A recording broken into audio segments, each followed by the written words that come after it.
Hi, I'm Jamie from Sci-Fi-vision. Thanks for talking to me. I appreciate it. Hey, I very Jamie. much enjoyed the series.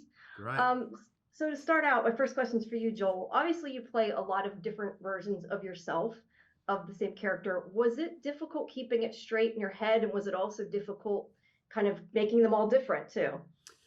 Well, I think I wonder, I put myself in the shoes literally of looking back 5, 10 years ago at different decisions I've made that have led me to here to have this conversation with you and being where I am in my life and wonder what are the attributes of me that would still be with me if I had a different life or a different career from 15 years ago. And for the most part, there's a whole bunch of qualities about me that I think would remain the same.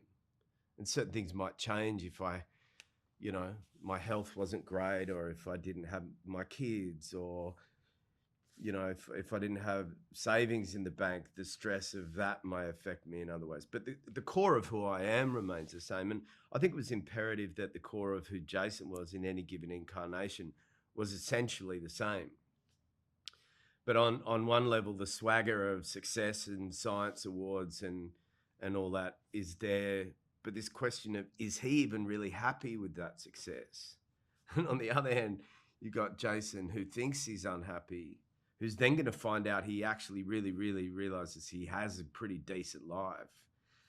There's just little differences, and I think it was important to lean on the intentions of each character as the differences, rather than presume to want to play an entirely different character, which would have been the wrong way to go, I think. Okay, that makes sense. Mm. Now, Elisa, your character goes off with Jason, and obviously she kind of knows that it may not go great with the two of them because he's looking for his wife through the whole thing. I mean, that's kind of the point. Can you sort of talk about her motivation and why she does decide to continue on with him? I believe Amanda jumps in the box with him to save his life because she really knows she's a part of this chaos that was created by this company, and therefore she meets this person who is an innocent into all of this, and who is someone that she knows deeply, because the base of this human being, she knows his past, she knows his relationship with his mom and all that, because she knew the other version, which is a little bit different but still is the same human being. And talking about science fiction, it's interesting to work in a script or in a world like this, because you're talking about these possibilities. So I think when she goes in the box, she's just trying to help him and also try to find herself into her own life. Like, she doesn't have anything else in the world that she leaves that is holding her. She even says that at some point.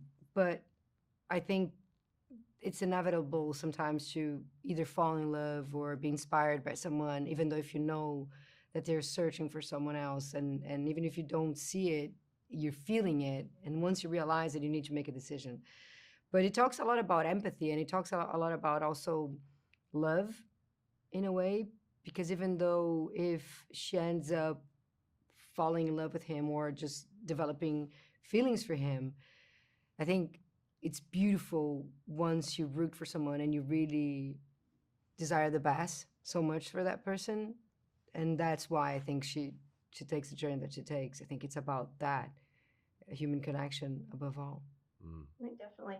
And then quickly, it sounds like Joel, like you've already thought about this, but does working there make on a show like this make you kind of think about all the what ifs, just kind of going through your life? I do think that I know I could probably list them on a couple of pages of paper of the things that have led me here, the big things.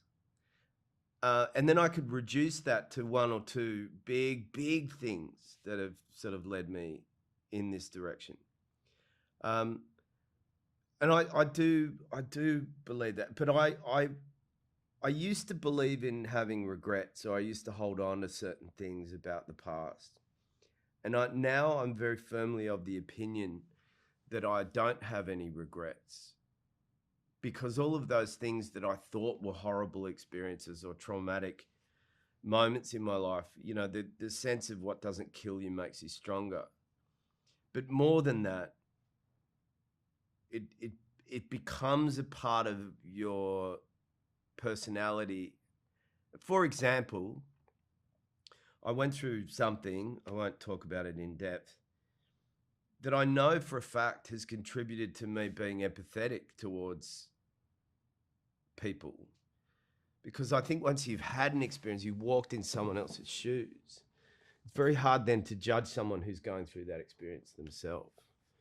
And so I'm really glad that I went through that experience, even though it was awful and what have you, is that it taught me something that is a part of who I am now that I may not have in my toolkit of personality now if I hadn't. That makes sense. Right, great. Well, thank you, both of you. I appreciate it. Like I said, I really enjoyed the series. So Thank thank you. Have a you. good rest of your day.